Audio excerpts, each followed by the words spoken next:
Minsan nakakapagod din. Pero tuloy lang. Minsan gusto mo lang subuko. Pero tuloy lang. Marami tayong pagdadaanan sa mga buhay natin at may mga sakripisyo na kailangan mong gawin. Mahirap. Bilang isang gobernador, lahat ng responsibilidad nasa sayo. Minsan di mo na alam kung saan ka pupunta o tutungo. Lalo na pag napapansin mo, yung mga taong importante sa'yo, unti-unti nang lumalayo. Talagang ganyan siguro ang buhay. Talagang ganito na lang talaga tayo. Ito ang sistema sa mundo Wala tayong magagawa rito. Ang tanging kailangan na lamang natin humakbang ng humakbang patungo sa kung ano ba ang gusto natin. Huwag tayong susuko, artikulo. Pero minsan kailangan nating dumating sa punto na kailangan nating sumuko. Kailangan nating dumating sa punto na tipong kailangan mo nang bumitaw. Napakahirap ng desisyon na ito. Sobrang hirap. Ilang beses kong pinag-iisipan ito. Umabot na sa buwan. Minsan di pa makatulog ng dahil dito. Sana nga ba ang artikulo La Syudad?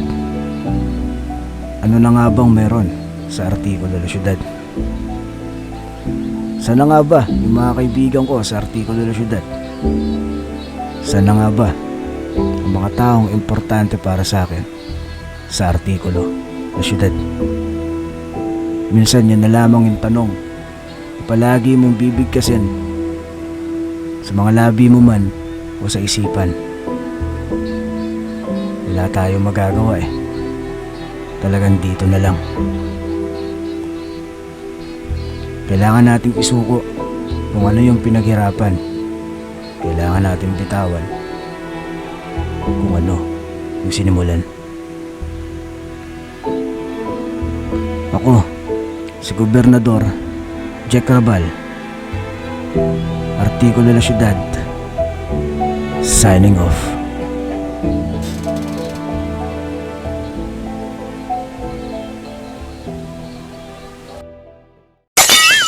Joke lang, sinigang. Gago ka pala Nagbibigay sigaw sa mundong matamlay. Ilawan mo aking buhay, bitaw na sa pagkakabaon.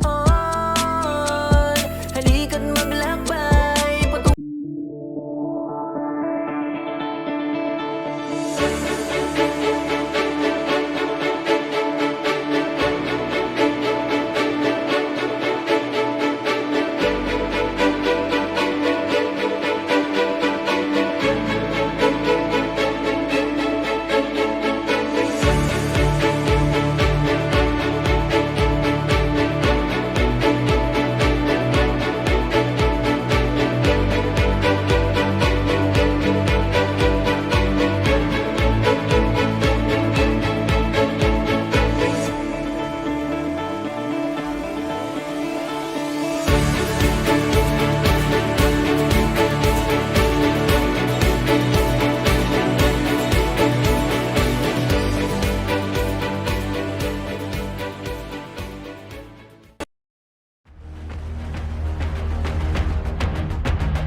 Hey, what's up mga tropa pips?